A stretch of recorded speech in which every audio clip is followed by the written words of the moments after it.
जैसे ये लिखा हुआ है कि x प्लस वाई, ठीक है ना, होल पावर n है। इससे अगर हम बाइनोमियल थ्योरम से एक्सपेंड करें तो ये आपको मिलेगा nc0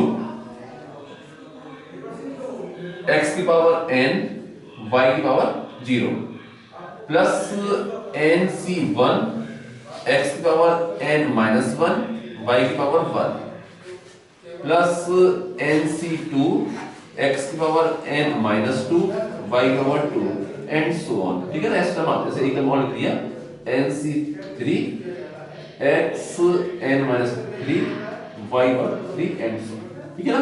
ऐसा हम जाते हैं इसमें, ठीक है ना।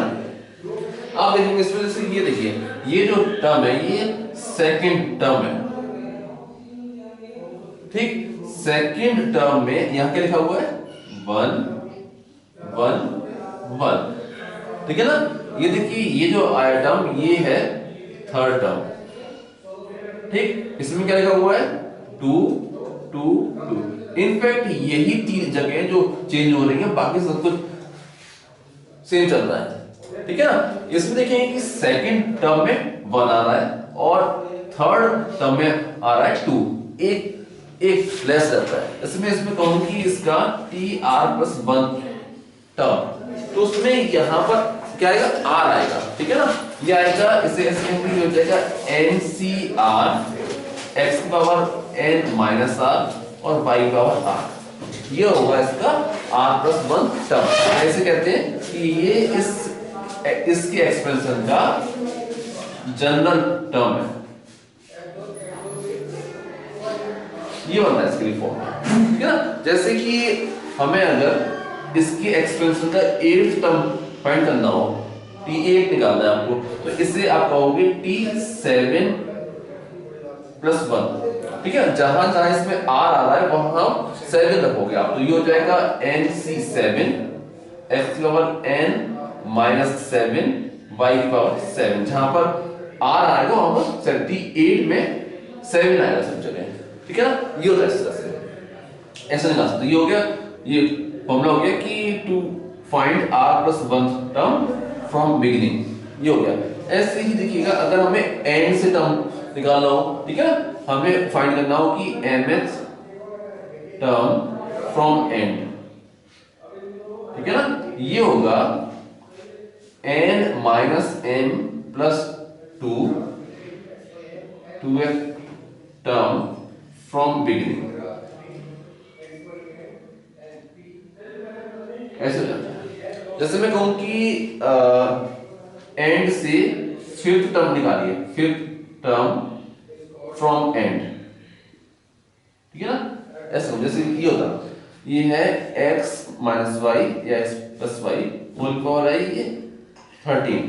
अब करेंगे इसके एक्सपेंशन में एंड से 5th टर्म फाइंड करिए, तो आप क्या करेंगे, आप कहेंगे इसमें कि 13 माइनस 5 प्लस 2 सॉल्व कर लेंगे। इससे हो गया 10।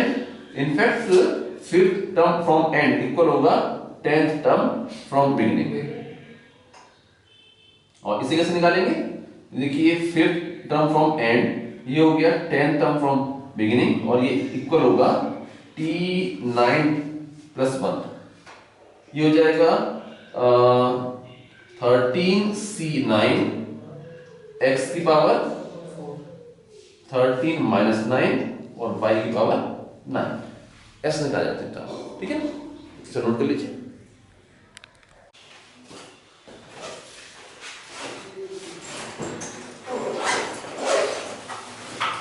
अब देखिए जैसे ये है x plus y whole power n, इसका एक्सपेंशन है, ठीक है। ऐसे दिया हुआ है। अब जैसे हमारे पास ये 5 टर्म होते हैं a b c d e और हमसे कहते हैं कि फाइंड इट्स मिडिल टर्म। क्या होगा बताइएगा, ये हो जाएगा c।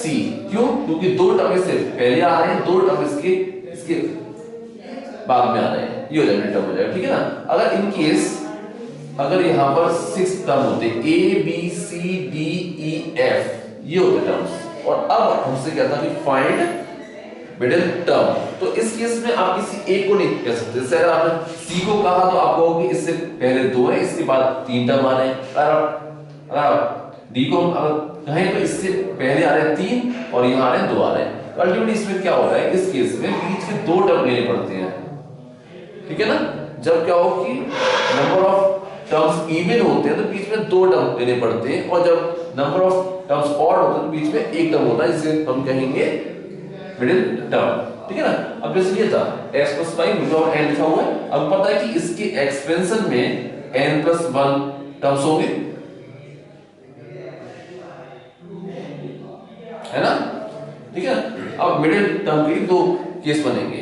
एक केस क्या है, एक केस ये है कि n इज इवन, पावर जो है इसकी वो एक इवन नंबर हो, पावर अगर इवन नंबर होगी तो नंबर ऑफ टर्म्स वो होते हैं n + 1, वो अब हो जाएंगे ऑड, तो नंबर ऑफ टर्म्स ऑड हो गए, ठीक है ना। उस केस में बीच में एक ही आएगा टर्म, वो क्या होगा, तो मिडिल टर्म जो होगा वो होगा t n/2 + 1, ये होगा बीच का टर्म, एक टर्म आया केवल, ठीक है ना। इसमें एक केस बनता है इसमें ये कि n एक ऑड नंबर हो, ठीक है ना, n क्या हो, एक ऑड नंबर हो, इस केस में बीच में 2 आएंगे टर्म, ठीक है ना। n ऑड है लेकिन नंबर ऑफ टर्म वो है n + 1, जो इटसेल्फ इवन नंबर होगा, तो बीच में 2 आएंगे टर्म, कौन से टर्म होंगे, एक हुआ t n + 1/2 and t n + 3/2, ये दो टर्म आएंगे, ठीक है ना। देखिएगा हमें ये वाला क्वेश्चन सॉल्व कर रहा था, इसमें कहना है कि इसके एक्सपेंशन का वो टर्म फाइंड करेंगे जो कि x से इंडिपेंडेंट हो, इट मींस वो वाला टर्म जिसमें x की पावर 0 हो, ठीक है ना, वो टर्म निकालना है।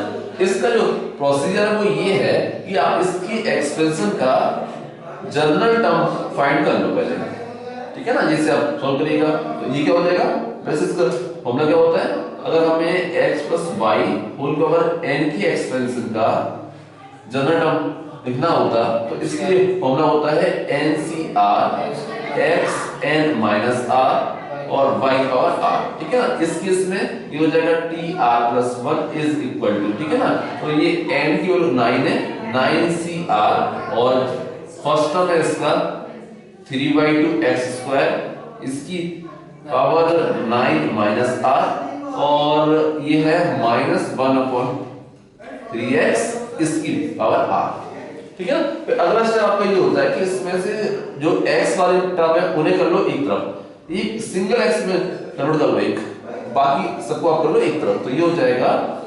9cr, ये हो गया, यहां से मिलेगा 3/2 होल की पावर 9 - r इनटू ये हो गया -1/3 इसकी पावर r, x को कंबाइन कर लो, x और यहां से क्या मिलेगी 18 - 2r, 9 - r इनटू 2, तो ये हो जाएगी 18 - 2r, और यहां से मिलेगी -r अपॉन में ना, इसलिए ये हो जाए -r, अल्टीमेटली x की पावर थी वो हो गई 18 - 3r, ये हो गया x की पावर।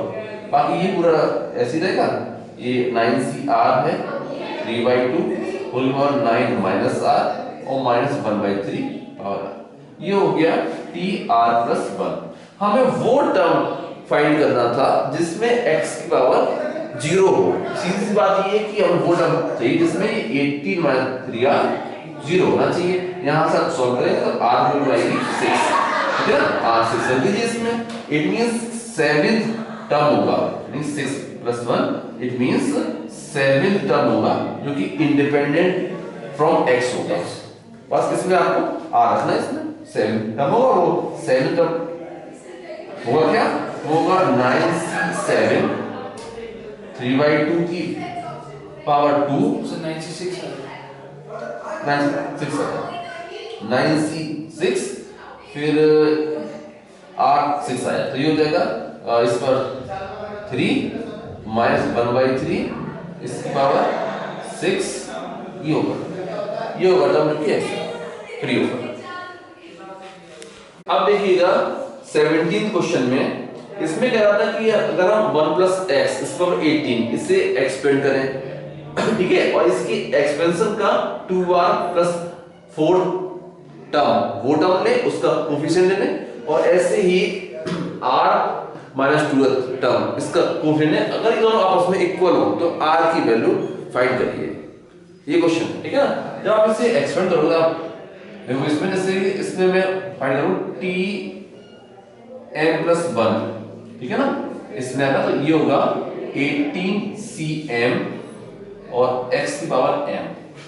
इसके एक्सपेंशन का अगर मैं जनरल टर्म लिखूं तो ये बनेगा, ठीक है ना, m + 1 टर्म इसका कोफिशिएंट होता है 18cm उससे, ठीक है ना। यहाँ जो आएगा नंबर वो जिस रैंक पर टर्म उससे एक लेस होता है, ये होता है कोफिशिएंट, ठीक है ना। तो देखिएगा 2r + 4 टर्म का कोफिशिएंट, ठीक है ना, वो क्या होगा, वो होगा 18c 2r + 3, एक लेस। ऐसे ही r - 2 इस टर्म का जो कोफिशिएंट होगा वो होगा 18c r - 3। अब ऐसे करेंगे दोनों आपस में इक्वल है। अब इस इक्वेशन में अननोन केवल एक ही r, यहां से r की वैल्यू हमें फाइंड करनी थी, ठीक है। सॉल्व कर लेते हैं इसे, ठीक है ना। एक प्रॉपर्टी होती है, अगर कहीं ऐसे लिखा हो कि ncx = ncy के, तो दो केस बनते हैं यहां से कि या तो x इक्वल होगा y के, ठीक है ना, या x + y इक्वल होगा n के। दो केस बनते हैं यहां से। अगर ये दोनों आपस में इक्वल है तो या तो ये दोनों आपस में इक्वल हो गए, इट मींस 2r - 3 = r - 3, ये हो गया r ये हो गया r माइनस हो जाएगा इसमें से +3 तक जाएगा, ठीक है ना। तो r ये हो जाए -3, r = -6, जो कि इम्पॉसिबल है, ठीक है ना। तो ये नहीं चलेगा।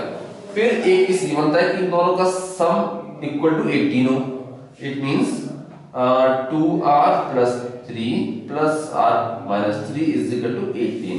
यहां से कह सकते हैं कि कैंसिल हो गए, 3r = 18 या r = 6, ठीक है, r की वैल्यू आ गई 6। इसमें देखिएगा 21st क्वेश्चन में इसमें कह रहा है कि अगर इसके एक्सपेंशन के 5th 6th और 7th टर्म के कोफिशिएंट AP में हो, ठीक है, देन फाइंड n। ये क्वेश्चन है। देखिए जो 5th टर्म का जो कोफिशिएंट होगा वो होगा NC4, एक कम होता है नीचे वाला, यहां पे आएगा NC5, यहां पे आएगा NC6। कह रहे ये तीन नंबर AP में है, ठीक है, तीन नंबर से ABC हो, ABC अगर AP में है it means 2B = A + C, ऐसा होता है। तो यहां से कह सकते हैं कि 2 times NC5 = NC4 + NC6, ठीक है, ठीक है ना। सॉल्विंग के लिए इसमें एक काम करेगा कि इस इक्वेशन को NC5 से डिवाइड कर दो, ये हो जाएगा 2 = NC4/NC5 प्लस NC6/NC5, ये हो जाएगा। फायदा इसका ये हुआ कि हमारे पास एक फॉर्मूला होता है कि NCR/NCR-1 ये इक्वल होता है n - r + 1/r, इसे हम यूज कर देंगे, ठीक है ना। पहले इसमें क्या हो रहा है कि उल्टा लगेगा, इनमें क्या है कि ये नंबर बड़ा है, ये उससे एक छोटा है, ऐसा होना चाहिए रेशियो, तब ये होता है, ठीक है ना। तो इसमें उल्टा हो रहा है, 4 ऊपर है नीचे 5, तो इसका लगेगा रेसिप्रोकल, ठीक है ना।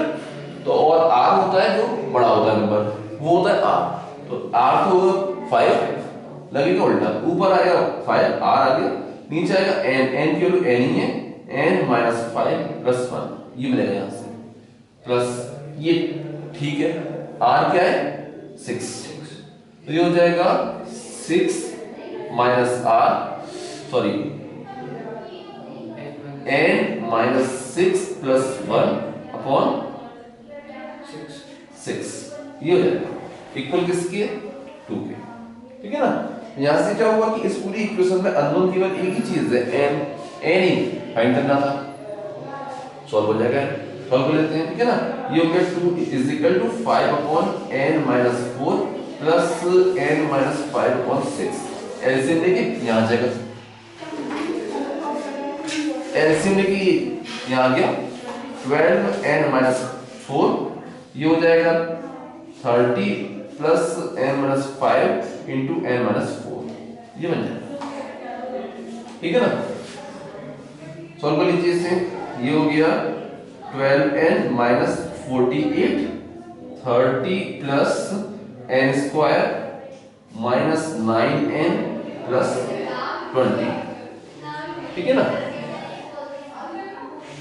यहां से एक n में पार्टी बन जाएगी, ये हो गया n स्क्वायर वाला एक टर्म था, n स्क्वायर हो गया, माइनस के 9n है, ये यहाँ गया तो हो जाएगा माइनस के 21n हो गए, ठीक है ना। कांस्टेंट में देखो ये 50 हो रहा था, 50 प्लस 48 98 हो गया, ठीक है ना। तो ये हो गया प्लस 98 इक्वल टू 0। इससे फैक्टराइज कर लो, n square minus 14n minus 7n plus 98 is equal to 0। इसमें से n कॉमन आ गया, n माइनस 14 माइनस 7 कॉमन आ गया, n minus 14 equal to 0। n की ये दो फैक्टर आ गए, n माइनस 7 और n minus 14 is equal to 0। n की दो वैल्यूज आ गए 7 और 14, ठीक है ना। दो वैल्यू लो 7। इसमें देखिएगा 23rd क्वेश्चन में, इसमें कह रहा है कि इसके एक्सपेंशन में, ठीक है, हाँ, कोई 3 कंसेक्यूटिव टर्म्स के बाइनोमियल कोफिशिएंट ये है। अब यहां से हमें n की वैल्यू फाइंड करनी है, 3 होंगे तो ऐसे आप मान सकते हैं, एक को आप कह सकते हैं NCR,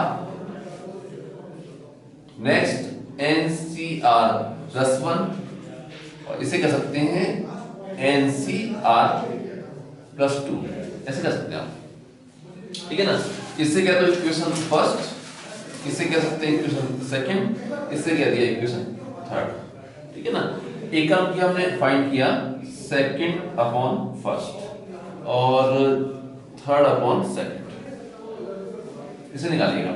second equation divide by first equation, ये देखिए आपको NCR plus 1 upon NCR is equal to 495 upon 220, और यहां से क्या मिलेगा हमें, ये हो जाएगा NCR plus 2 upon NCR plus 1 is equal to 792 upon 495, ठीक है ना।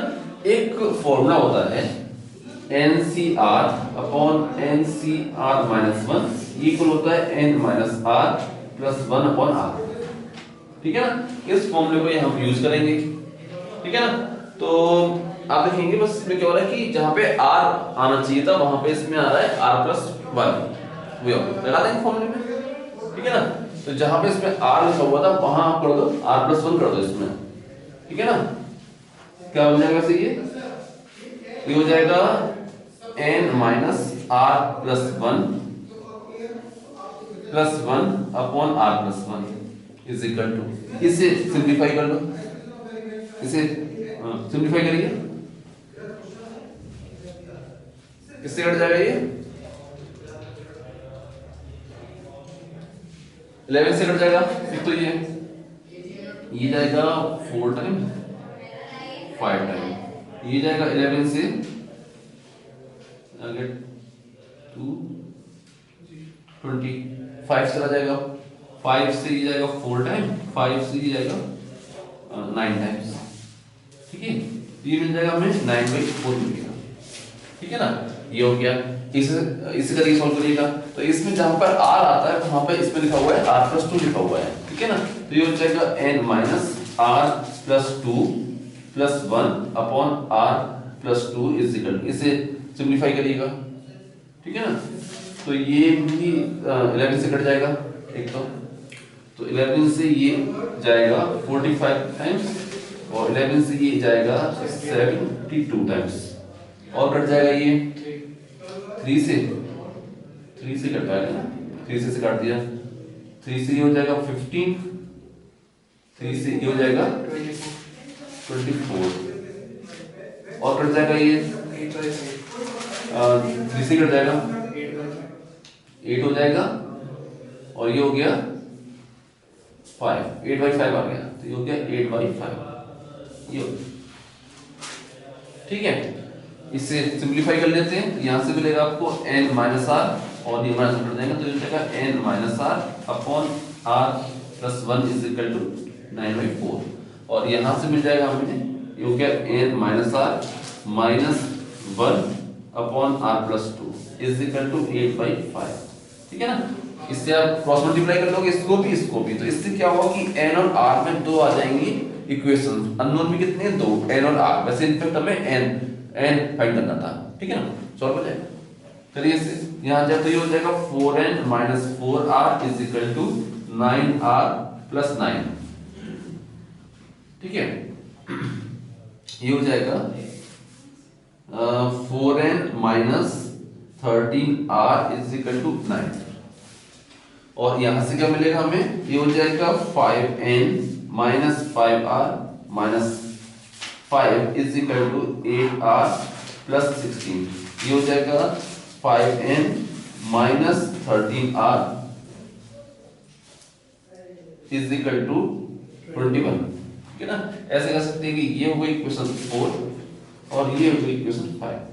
ठीक है ना, सिंपली हम क्या करें कि इक्वेशन 5 में से इक्वेशन 4 को माइनस कर दें, इससे r वाले टर्म कैंसिल हो जाएंगे। ठीक है ना, यहां मिलेगा आपको कि n is equal to 12, n की वैल्यू।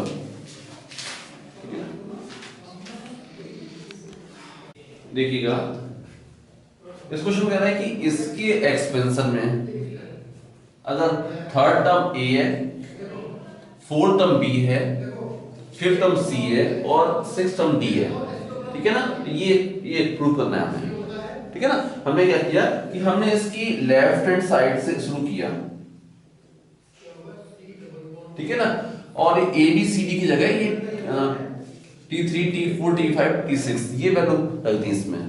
ठीक है ना, तो ये हो जाएगा, इसे आप इससे b माने t4 तो t4 का स्क्वायर माइनस t3 और c माने t5 ऐसे लिख दिया ऐसे, अपॉन में जो गया c माने t5 का स्क्वायर माइनस b माने t4 और d माने t6 ऐसे लिख दिया इसको। ठीक है ना, फिर एक काम किया कि ऊपर से t4 का स्क्वायर और नीचे से t5 का स्क्वायर कॉमन निकाल दिया।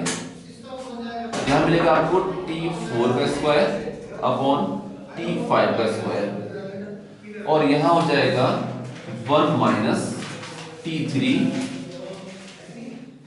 Upon t4 into t5 upon t4 का स्क्वायर कॉमन लिया था, अपॉन में है t4 का स्क्वायर, एक t4 इसको दे दिया, एक t4 इसको दे दिया, ऐसा बना दिया। ऐसे अपॉन में क्या हो जाएगा, यहां हो जाएगा 1 minus t4 upon t5 into t6 upon t5 ऐसा बना दिया।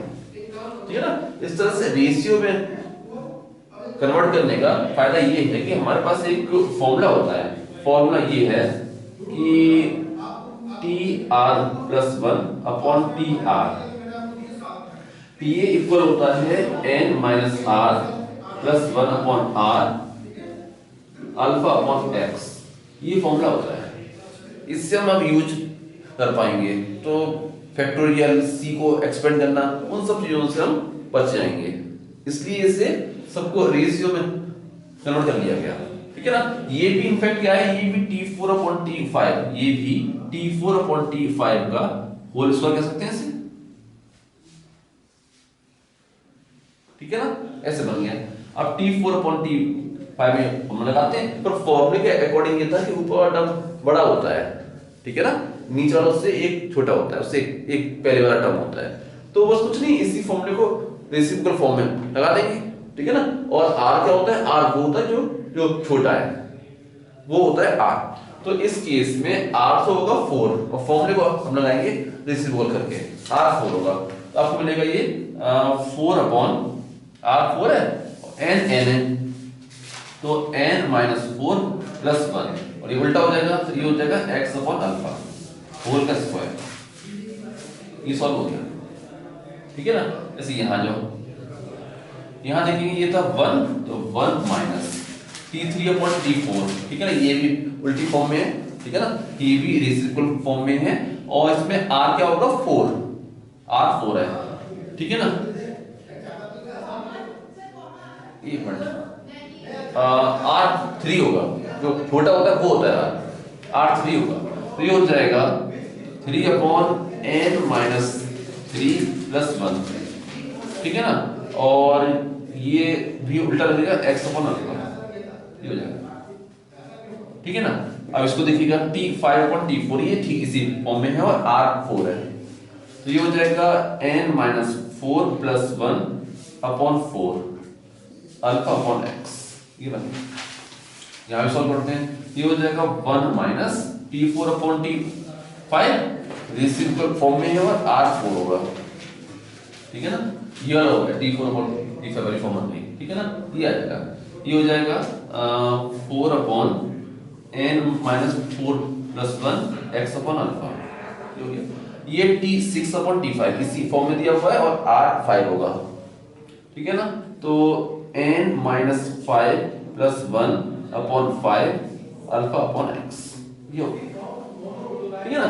यहाँ देखिए ये x से x और अल्फा से अल्फा कैंसिल, ऐसे यहाँ भी x से x और अल्फा से अल्फा ये कैंसिल हो गए, ठीक है ना।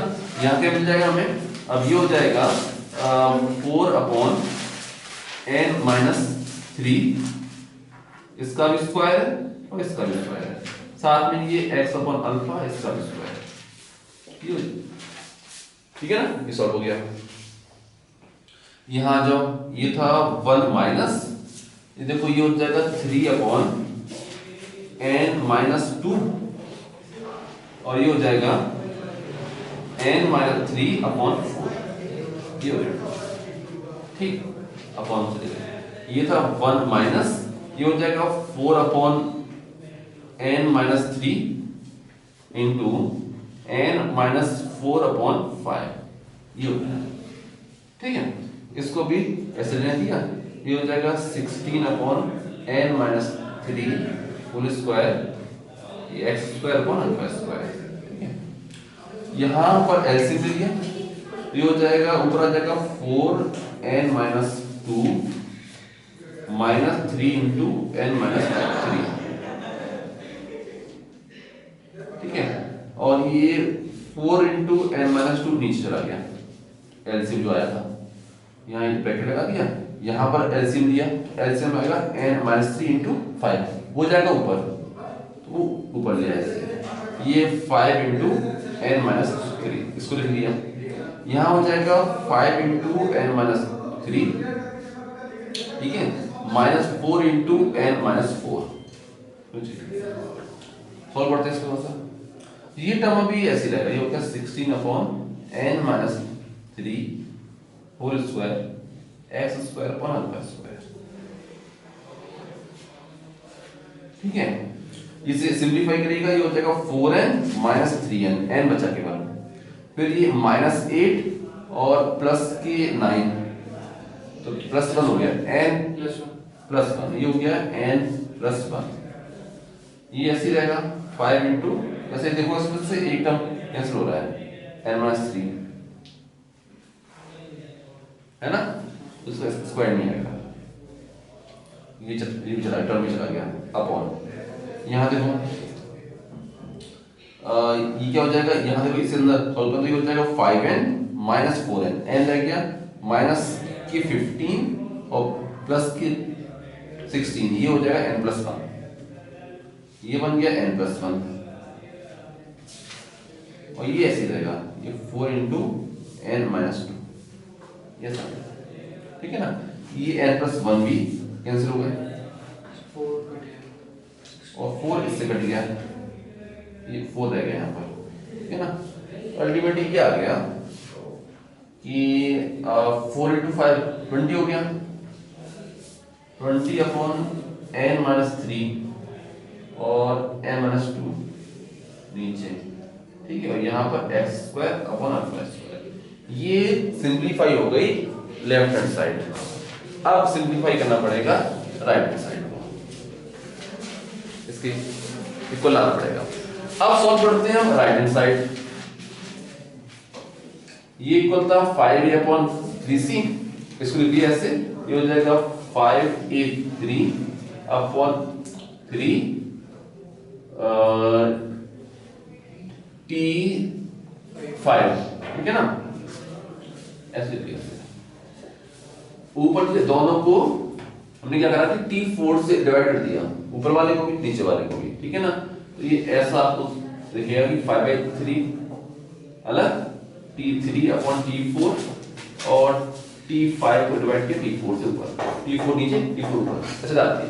वही रेशियो में कन्वर्ट कर लिया जिससे कि हम इस वाले फॉर्मूले को यूज कर पाए, ठीक है ना। तो ये हो जाएगा 5/3 इंटू, ठीक है ना। आप देखिएगा ये इसका इसकी रेसिप्रोकल फॉर्म में उल्टा दिया हुआ है, तो दूसरा इसमें r क्या होगा 3, इसमें रख दो, हो जाएगा n-3 + 1 3 अल्फा अपॉन x। ये क्या देगा t4 अपॉन t5, ये भी रेसिप्रोकल फॉर्म में है ना, और r क्या होगा 4, ठीक है ना। तो ये हो जाएगा n-4 + 1 अपॉन 4, ये होगा। अब देखो इसमें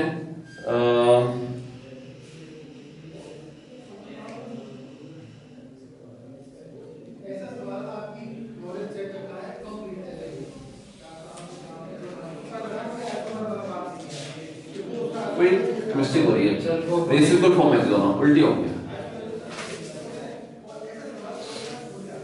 यहाँ पे आएगा 3 अपॉन, ठीक है ना, n-3 + 1, ये आएगा 4 अपॉन n-4 + 1, है ना, ये होना था।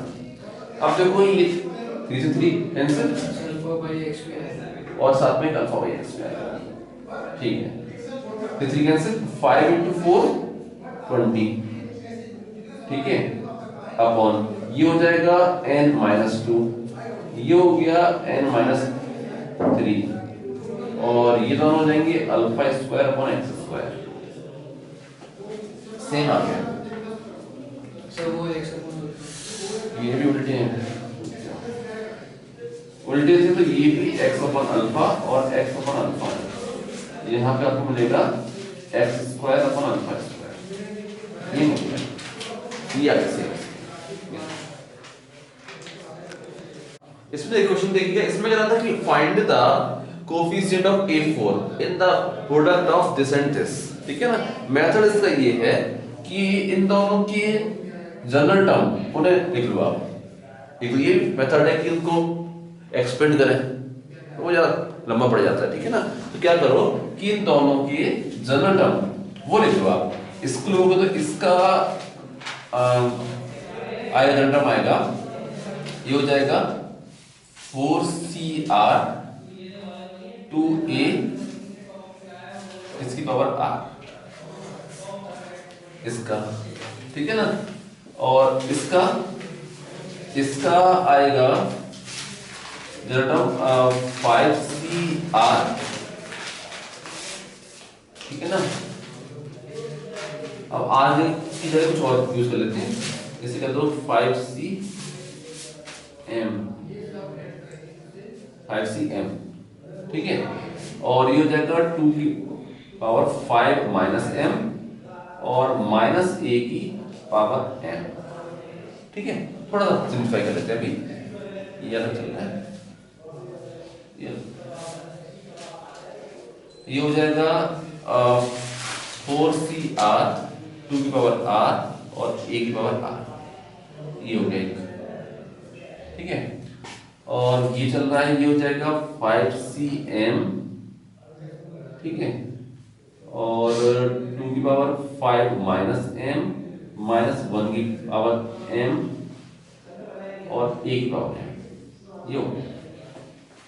अब क्या क्या क्या रिक्वायर्ड है, हमें रिक्वायर्ड है a की पावर 4, तो उसकी क्या क्या केस पॉसिबल है। एक केस बनता है कि यहां से a की पावर 0 ले, यहां से a की पावर 0 ले, और यहां से a की पावर 4 ले लें, 1 से ले e की पावर 0 4, वो वाला टर्म ले इसका जिसमें e की पावर 0 है, इसका वो ले टर्म जिसमें e की पावर 4 है, उन्हें मल्टीप्लाई करें तब हमें e की पावर 4 मिल सकती है। ठीक है ना। 21 ये बनता है, 21 हो गया, a 0 ले और इधर से a 4 ले, 21 बनता है कि इधर से ले पावर 1 और यहाँ से ले पावर 3, एक यहाँ से 2 ले, यहाँ से ले 2, एक यहाँ से ले 3, यहाँ से 1, एक यहाँ से 4 और यहाँ से 1 और 0, ये सारे केस बनते हैं जिससे कि 1 और 4 आ सकती है। ठीक है ना। इन सभी को सॉल्व करके ऐड करना है, इन सभी के कोफिशिएंट ऐड होने हैं, वो होगा हमारा आंसर। कोफिशिएंट ऑफ A4 निकालना चाह रहे हैं ना हम लोग, वो कैसे होगा। तो देखिएगा इसमें से जब a की पावर 0 होगी तब r क्या होगा 0। ठीक है ना। तो इसमें 0 आ गया, तो 4 3 0 1, 2 की पावर 0 1, तो यहाँ से मिला 1। ठीक है।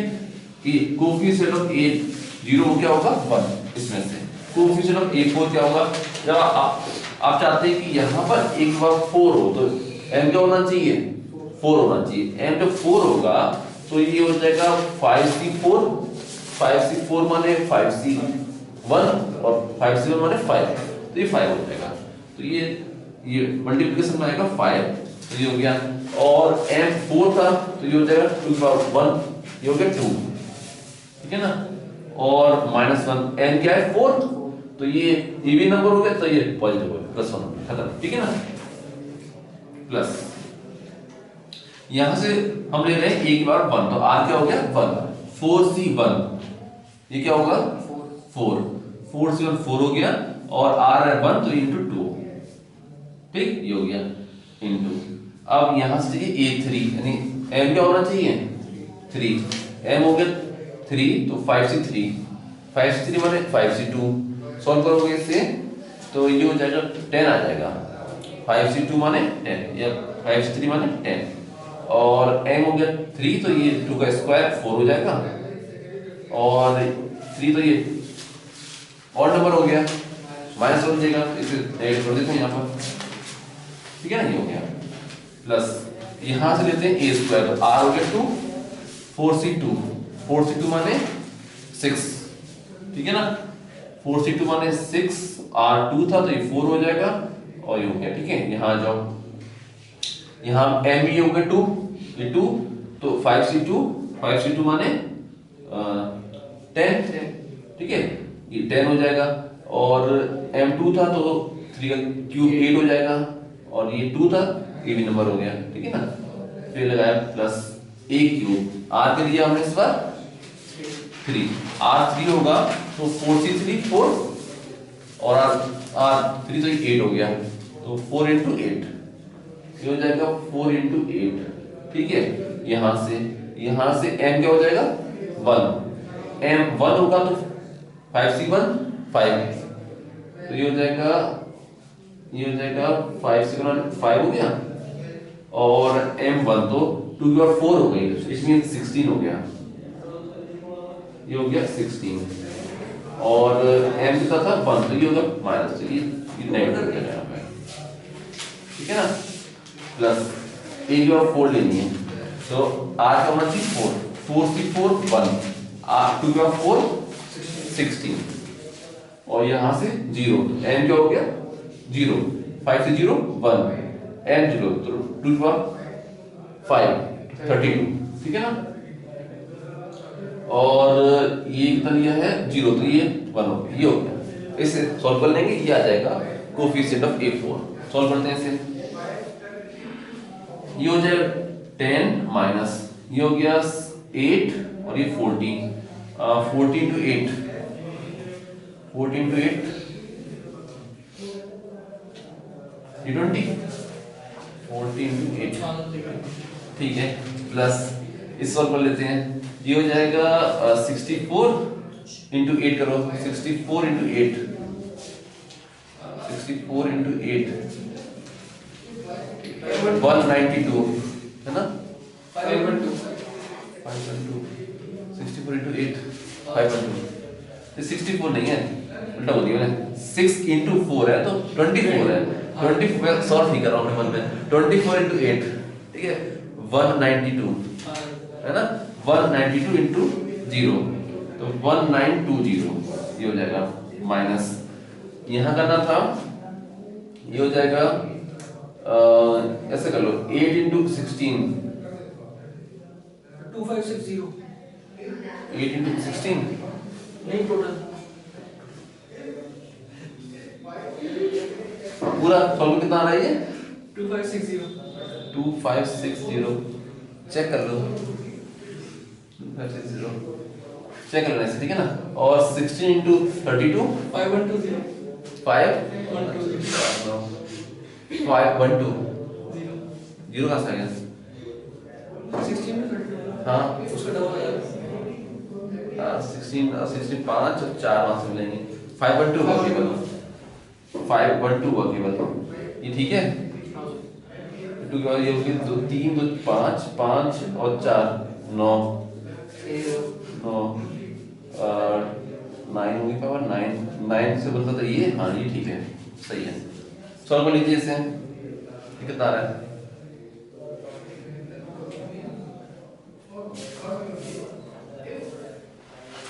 सॉल्व कितना आ रहा है बताइए,